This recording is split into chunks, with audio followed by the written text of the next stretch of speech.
Hi guys, எல்லோரும் எப்படி இருக்கீங்க? காலையில் மார்னிங் ஒரு 5 மணிக்கு எழுந்திரிச்சு டிஃபன் வேலை, லன்ச் வேலை எல்லாத்தையும் ஃபினிஷ் பண்ணி அவங்களுக்கு அமுச்சு விட்டாச்சு ஸ்கூலுக்கு. மழை 2 நாளாக விட்டு விட்டு வந்துட்டு இருந்தது. கார்த்திகை தீபம் எல்லாருமே நல்லா கொண்டாடிருப்பீங்கன்னு நினைக்கிறேன். ஸோ அவங்களுக்கு ஸ்கூல் தாட்டி விட்டு இந்தாண்டு வந்து திரும்பி பார்க்கும்போது எங்கள் வீட்டு சீதா மரத்தில் ஒரு பழம் பழுத்து இருந்தது. அதுலேயே நல்லா வெடிச்சிருந்தது. ஸோ அதை வந்து நாங்கள் பறித்து எடுத்துட்டேன். அதுவும் பார்த்தா நான் வீடியோ எடுத்துக்கிட்டே பெருக்கிறேன், நான் அதை பெருக்க முடியல. சரி ஓகே அப்படின்னு சொல்லிட்டு பட்டான்னு எடுக்கும்போது புட்டிட்டு வந்துட்டு அதையும் எடுத்து வச்சுட்டு, அதுக்கப்புறம் வந்து பார்த்திங்கன்னா எங்கள் வீட்டு கோழி, இந்த கோழி முட்டை விடுறதுக்கு எங்கெல்லாம் இடம் தேடுதுன்னு தெரிஞ்சால் என்ன சொல்கிறதுனே எனக்கே தெரியல. இப்போ அந்த பாத்ரூம் மேலே அந்த பரணை மேலே ஏறி போய் அங்கே முட்டையை விடுது. நானும் திறத்துறேன், அங்கே போய் நல்லா சட்டமாக உட்காந்துருச்சு.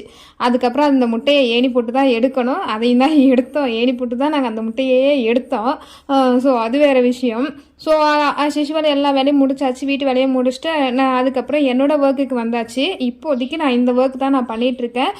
ஒரு சர்க்கிள் வச்சு ஒரு இயரிங் கேட்டிருந்தாங்க. ஸோ அந்த வேலை முடிஞ்சிருச்சு. அப்போ அது கூடவே நமக்கு ஸ்நாக்ஸ் வேணும்ல, அதனால் பச்சை பயிறு அவிச்சு வச்சுருந்தேன்னா அதையும் எடுத்துக்கிட்டு தண்ணி டப்பா எல்லாத்தையும் எடுத்துகிட்டு என்னோடய இடத்துக்கு வந்துட்டேன். இனிமேலுக்கு என்ன 3 மணி மட்டும் எந்த தொல்லையும் கிடையாது. நம்மளோட ஒர்க்கை நம்ம பார்க்க வேண்டியதான். Okay, tata, bye bye. நம்ம வேற ஒரு வீடியோவில் பார்க்கலாம். பாய்.